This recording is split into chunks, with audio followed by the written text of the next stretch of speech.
दोस्तों, आपका कहानियों की दुनिया में स्वागत है। तो आज हम एक राजा, रानी और राजकुमारी की कहानी सुनने वाले हैं।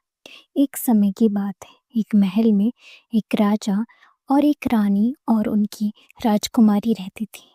राजकुमारी को गाना गाना बहुत प्रिय था और उनकी आवाज़ भी उतनी ही सुरीली थी। वो पूरे महल में दौड़ती, खेलती और अपनी सुरीली आवाज़ में गाना गाती और सबको उनकी सुरीली आवाज़ बहुत ही प्रिय थी।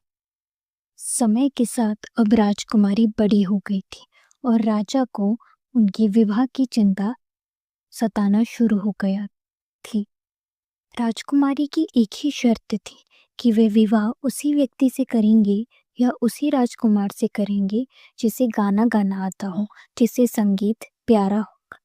तभी राजा ने स्वयंवर रचा और एक प्रतियोगिता रची जिसमें सभी राजकुमारों को गाना गाना था। लेकिन उस प्रतियोगिता का कोई भी विजेता ना हुआ क्योंकि राजकुमारों को गाना गाना आता ही नहीं था।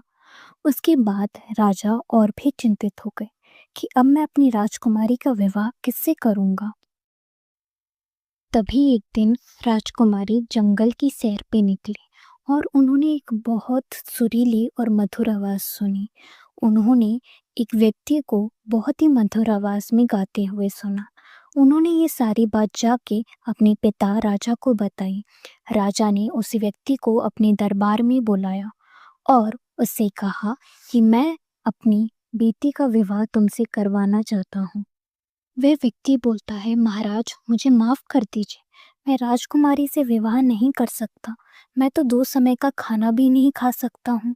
मेरी छोटी सी कुटिया है, मैं राजकुमारी को कहाँ रखूँगा?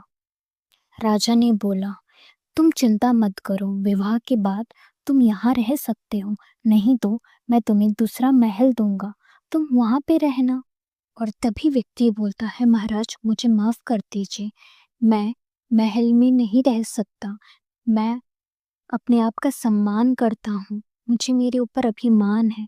मैं जैसे भी रहता हूँ वही मेरे लिए पर्याप्त है। मैं आपसे कुछ भी नहीं ले सकता।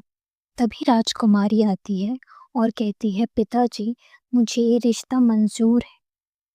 वह मुझे जैसे रखेंगे मैं वैसे रहूँगी। वह जो खाएँगी मैं भी वही खाऊँगी।